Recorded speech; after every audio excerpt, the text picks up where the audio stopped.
쥐의 유언이라는 책을 송연이라는 작가가 썼습니다. 이 어느 쥐의 유언, 여러분 쥐가 무엇을 유언했을까요? 쥐가 고양이 조심하라. 예? 고양이 조심하라고. 그럴 것 같습니다.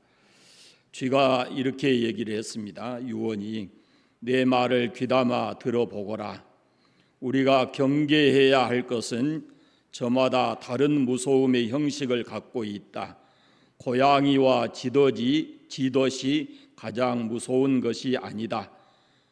고양이는 언제나 고양이로 있고 쥐덫은 언제나 쥐덫으로 있으니 내 나이 정도 되면 고양이쯤이야 같이 늙어가는 이웃일 수도 있고 쥐덫쯤이야 내 슬기의 시험대 정도로 그친다. 그러나 가장 경계해야 될 것은 고양이도 쥐덫도 아니고 무서움을 다채롭게 이장하는 쥐약이다. 쥐약의 외형은 탐욕의 끝과 코끝을 유혹하기 위해서 자연스럽고 믿음직스러우며 우호적이고 헌신적이다. 그러나 쥐약의 외형이 어떠하든지 간에 쥐약은 쥐약이다. 이렇게 얘기했대요. 그러니까 쥐약이 어디다 쥐약을 묻힙니까?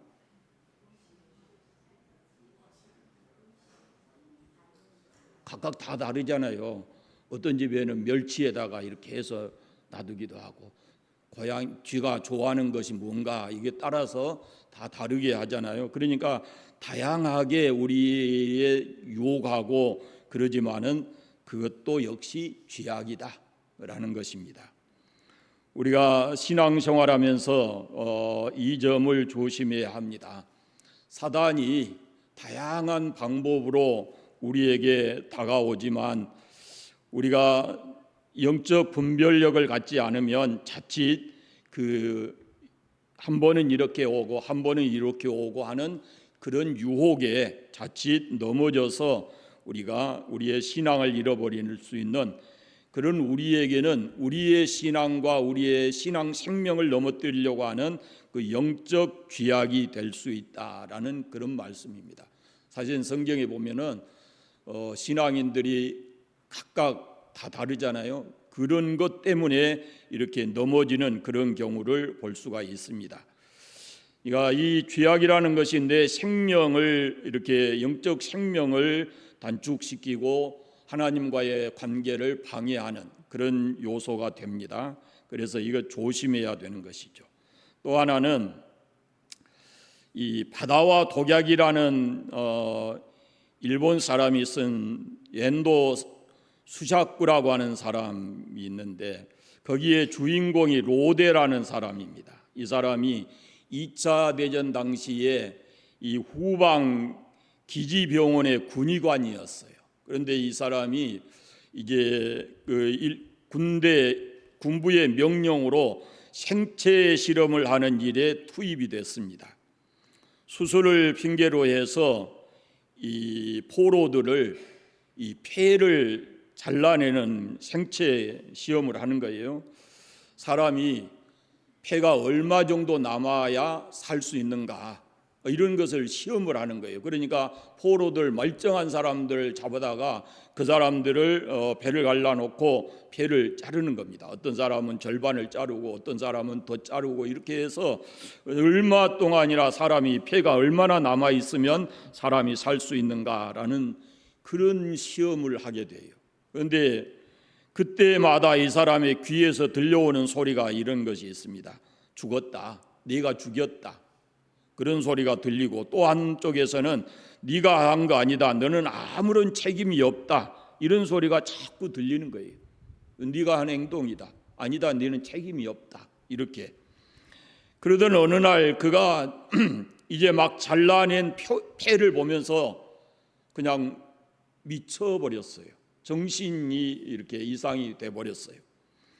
조금 전까지만 해도 멀쩡한 사람이 그 사람의 폐를 잘라서 이렇게 한쪽에 놓고 그 폐를 쳐다보고 있는데 갑자기 정신적으로 문제가 와버린 겁니다. 양심의 가책은 오히려 양심이 살아있다는 증거인데, 이 무감각인 우리의 영적 큰 질병입니다. 내가 영적으로 무디어져 버리고 감각이 없어져 버리면 그것은 우리가 하나님의 말씀에 반응할 수가 없는 그런 상태가 오게 되는 것이죠. 여러분, 역사를 보면은 로마가 망한 이유는 군사적으로 힘이 부족해서 망한 게 아닙니다. 로마가 한참 번영할 때 그 내부적으로 무슨 일이 일어났냐면은 부패, 도덕적 타락이 일어나요. 그래서 온갖 외부로는 막 나라를 점령하고 뭐 이렇게 영토를 확장해 갔지만 내부에서 도덕적 윤리적 타락이 있었어요. 그것이 이 로마를 무너지게 하는 근본적인 이유였습니다.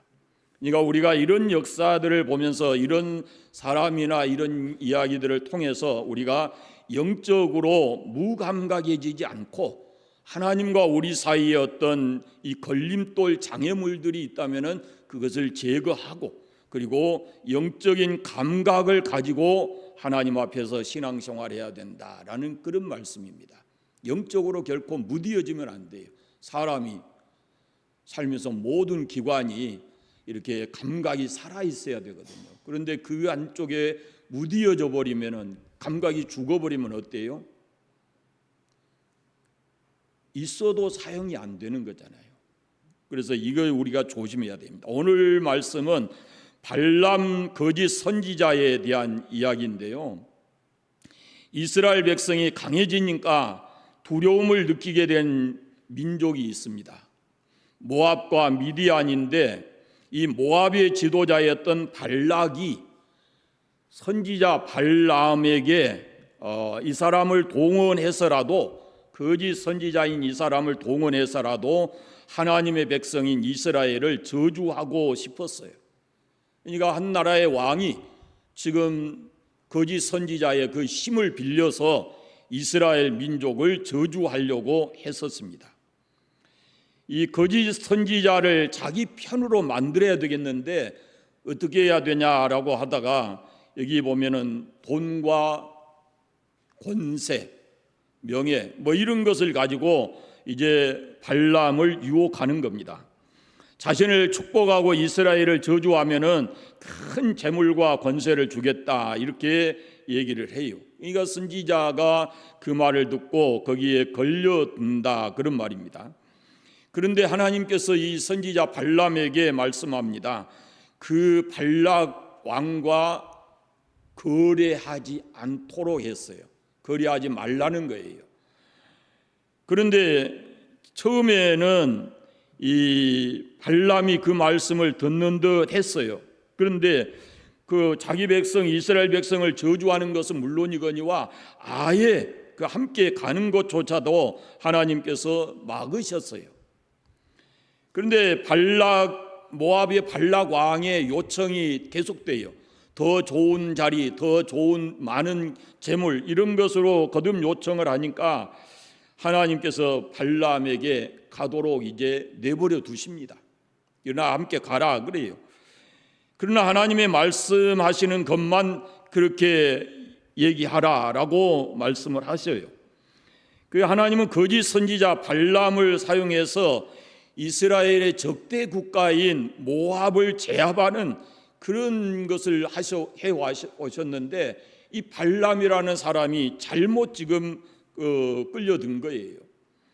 발락이 더 많은 재물로 마음을 끄니까 이 발람의 마음이 동요하기 시작한 거예요. 그래서 하나님께서는 이 발람의 마음을 아시고 너 일어나 함께 가거라, 그렇게 말씀을 하셨어요. 그러다 하나님께서 진짜 가는 이 발람의 길을 하나님께서 막으십니다. 그리고 하나님은 발람을 징계하기 위해서 하나님의 사자를 보냅니다. 하나님의 사자의 손에 칼이 들려 있고, 그 하나님의 여호와의 사자를 본 것은 발람이 아니라 발람이 타고 있었던 나귀였습니다. 나귀는 하나님의 사자를 보았는데 발람은 보지를 못했습니다.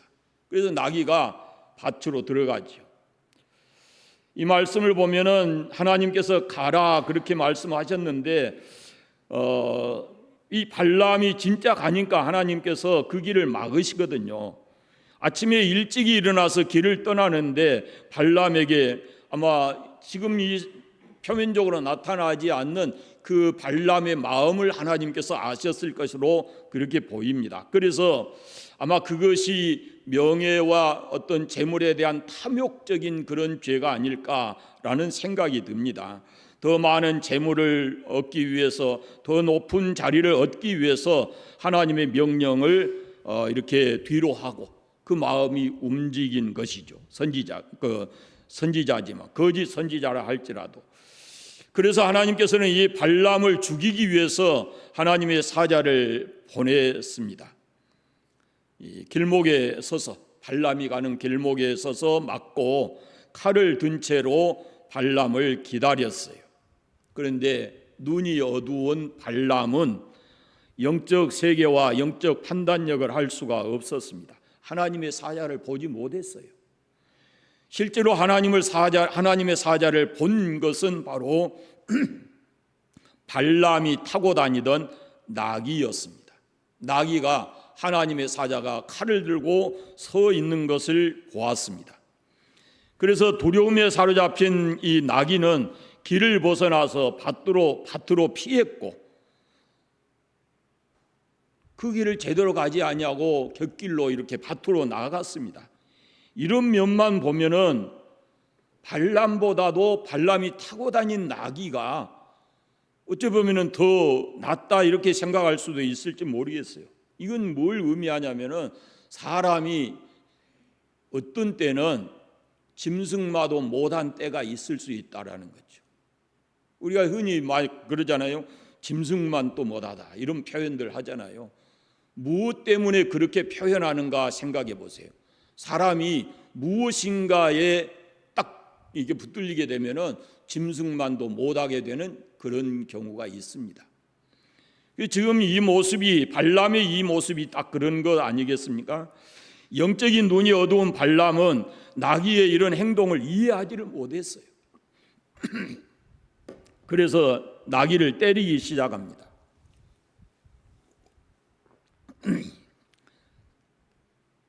그가 실상을 알았더라면은 어떻겠어요?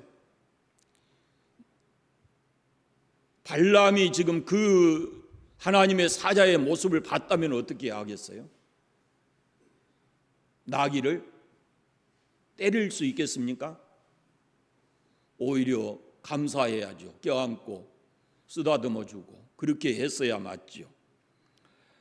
이 발람은 나귀가 이해할 수 없는 행동에 대해서 반응을 합니다. 발람이 채찍질하는 거예요. 이 하나님의 사자가 더 좁고 길이 좁은 곳에 서고 발람과 나귀가 피할 수 없게 되니까 나귀가 몸을 담에 바싹 붙였어요. 그러니까 발람의 발이 상하게 되었습니다. 그 벽에 부딪혀서. 이런 나귀의 행동을 이해할 수 없는 이 발람 선지자는 나귀를 채찍질하고 그리고 급기야는 나귀가 땅에 엎드러지니까 자기 지팡이로 그 나귀를 때리기 시작했습니다. 하나님은 발람의 이런 행동을 꾸짖기 위해서 역사에 두 번 다시 없는 일을 하십니다. 그것은 나귀의 입을 엽니다. 나귀의 입을 열어서 이렇게 말하게 합니다. 내가 당신에게 무엇을 하였기에 나를 이같이 3번 때리느냐 이렇게 말합니다. 그러니까 발람이 화가 머리끝까지 나서 내 손에 칼이 있었다면 널 죽였을 것이다 이렇게 말하고 있습니다. 참 안타까운 그런 장면이죠. 그런데 영적인 눈을 뜨지 못한 사람은 그럴 수밖에 없습니다. 이해 안 되지요. 그리고 자기 몸 상하지요. 그러니까 발람과 같이 행동할 수밖에 없었을 것으로 보입니다. 지금도 이 영적 눈이 닫혀 있는 사람들, 영적인 일에 알지 못하는 사람들은 죄를 짓고 멸망의 길로 달려가면서 그들을 위해서 기도하거나 그들에게 살 수 있는 복음을 전해주어도 전혀 그것을 마음이 동하지 않고 움직이지를 않는 겁니다. 나귀의 책망을 통해서 발람의 영적인 눈을 하나님께서 뜨게 하셨고 나귀를 마침내는 보게 하셨습니다. 성경에 이런 장면이 몇 번 나옵니다. 이 눈을 열어서 보게 하는 장면이 몇 번 나와요. 창세기 16장에 보면은 하갈이라는 사람이 쫓겨나서 광야를 가는데 아들과 함께 가다가 물이 없어서 죽게 됐어요. 그러니까 통곡하잖아요. 내 아들 죽는다 하고. 그러니까 하나님께서 이 하갈의 눈을 여셔서 하갈에게 말씀하시고 눈을 열어주시니까 바로 얼마 멀지 않는 곳에 물이 있는 것을 발견하게 되는 겁니다. 근데 그게 하나님께서 성경에 보면 눈을 열어주셨다 그랬어요. 그 전까지는 그걸 보지를 못했다라는 것입니다. 또 그 아람성에서 엘리야와 엘리사가 그 게하시라는 종과 함께 있었을 때도 그래요. 이게 자고 일어나니까 이렇게 착 적군이 와서 성을 다 둘러싸고 있으니까 게하시가 그 모습을 보고 엘리사 선지자에게 가서 그걸 다 얘기하잖아요. 그러니까 엘리사는 전혀 동요하거나 두려워하지 않고 그렇게 말합니다. 그때 하나님께서 게하시의 눈을 열어줘요. 그러니까 눈을 열어주니까 뭘 보냐면은 도단성과 그 적군과의 사이에 하나님의 군대가 있는 것을 보게 되는 겁니다. 하나님께서 그 도단성을 지키고 있었다라는 것을 보게 되는 거예요. 그러니까 눈이 있어도 이 우리가 육체적인 눈이 있어도 어떤 사람은 아주 세밀한 것까지 볼 수도 있지만 그렇지 못한 사람이 있듯이 우리가 똑같이 하나님을 믿고 신앙을 가지고 살아가지만 어떤 사람은 영적으로 둔한 사람이 있고 영적 감각이 예민한 사람도 있거니와 영적 눈이 활짝 띄어 있는 사람도 있다라는 것입니다. 이게 보면은 발람의 눈이 열렸어요. 그러니까 만약에 나귀가 없었다면은 발람은 죽었을 것입니다. 영적인 것에 민감함이 없었기 때문에 발람은 죽음의 위기를 맞게 됐는데 그 영적인 눈을 열어주어서 그 영적 세계를 하나님의 길을 보게 된 것이거든요. 저는 우리가 하나님을 더 많이 깊이 이렇게 만나고 하나님의 은혜를 입어서 좀 더 믿음의 눈이 활짝 열리고 영안이 활짝 열려지기를 바랍니다. 세상에 이 되어지는 역사 속에서도 하나님의 뜻을 볼 수 있고 우리 안에 우리 삶에서 일어나는 많은 일들이 이게 결코 하나님과 무관한 일이 아니다라는 걸 생각하고 하나님과의 관계 속에서 우리가 우리의 삶을 들여다볼 수 있기를 바랍니다. 다시 말씀드리면 내 인생의 삶을 하나님 뜻 안에서 재해석하는 것이 우리에게 필요하다라는 그런 말씀입니다. 사실은 세상에 사는 동안에는 이 돈과 권력이 강력한 힘을 가지고 있지요. 돈이 사람의 마음을 움직이고 권력이 사람들을 끌어모으고 이렇게 되어 있습니다. 더군다나 우리가 지금 물질 만능주의 시대에 살아가기 때문에 또 권력은 물질보다 더 이렇게 강한 힘을 가지고 물질을 가진 사람들을 움직일 수 있는 그런 힘이 있기 때문에 사람들이 거기에 빠져 살아가는 겁니다. 성경은 분명히 말합니다. 그런 것들로 인해서 우리 영이 닫혀질 수 있다. 그런 것 때문에 우리가 영적으로 둔해질 수 있다라는 것을 말씀하고 있습니다. 그래서 우리가 말씀으로 늘 무장해서 이런 것들로부터 자유하고 하나님의 말씀의 잣대로 우리 자신을 이렇게 돌아보는 그런 삶을 우리가 살아야 그래야 어떤 유혹 앞에서도 흔들리지 않고 믿음을 지키며 살아갈 수가 있을 것입니다.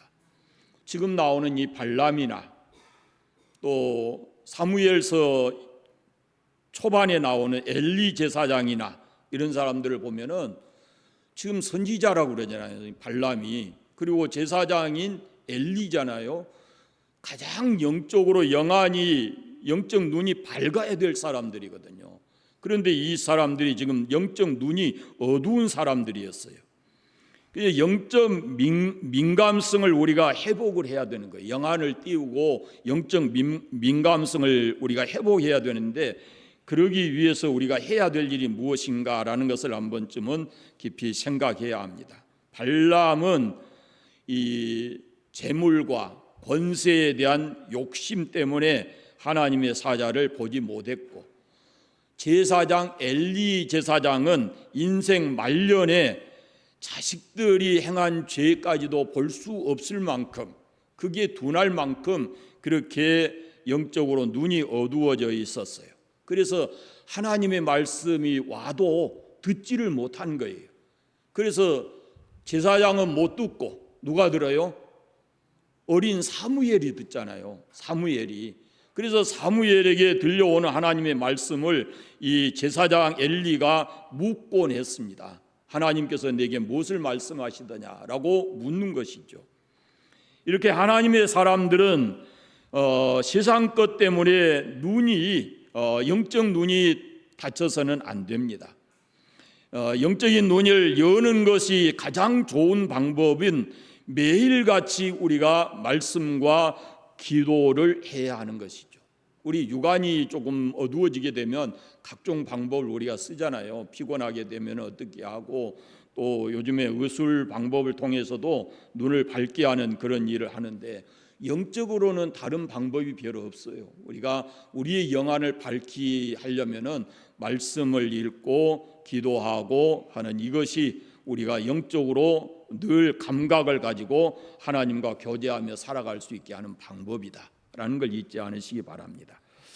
마지막으로는 이 거짓 선지자 발람의 목적은 물질과 명예였습니다. 발락이 이스라엘 사람들을 저주하기 위해서 더 많은 재물과 명예를 제시하자 이 발락이 초청했을 때 이 발람 선지자의 마음이 움직였고, 하나님께서 분명하게 말씀하셨는데도 육체적 욕망이 너무 커서, 그래서 하나님의 뜻에 불순종하고 하나님의 진노를 불러왔고, 결국은 이런 나귀가 말하는 지경까지 이렇게 오게 되었다라는 겁니다.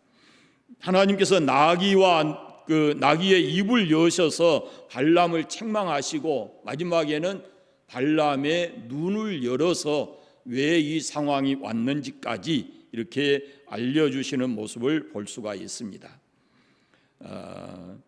세상이 악해지는 가장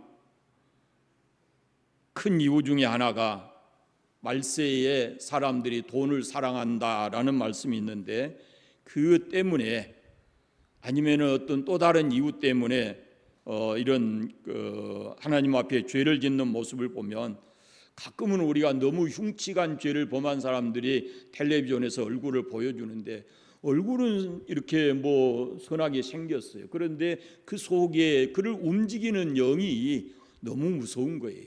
그래서 사람을 움직이는 것이 과연 무엇인가, 우리가 무엇에 붙들려 살아가는가라는 것이 우리의 삶을 결정짓는다라는 생각을 가지고 우리가 늘 하나님과 교제하고 영적 시각을 가지고 세상을 바라보고, 그리고 나 자신의 모습도 하나님 앞에서 늘 말씀 앞에서 재해석해 가면서 하나님이 기뻐하시는 그런 삶을 살아야 할 것입니다. 물질은 우리의 성공의 절대적 요소가 아닙니다. 하나님이 인정하시는 그런 삶이 성공적인 삶이다라는 것을 잊지 않으시고, 하나님과의 관계 속에서 거치장스러운 것, 잘못된 것 제거하고 하나님 앞에 온전한 삶을 살아가시기를 바랍니다. 기도하겠습니다. 하나님 아버지, 우리가 세상 사는 동안에 돈이 없으면 살 수도 없고, 많은 사람들이 명예와 권세를 이렇게 쫓아가고 있지만, 우리를 하나님의 사람 되게 하시고 하나님의 자녀라는 정체성을 주셨으니 우리가 그에 합당한 삶을 살아갈 수 있도록 은혜해 주시기를 간절히 원하옵고 기도합니다. 발람 선지자가 영안이 어두워서 그가 했던 행위들을 우리가 말씀을 통해서 보았습니다.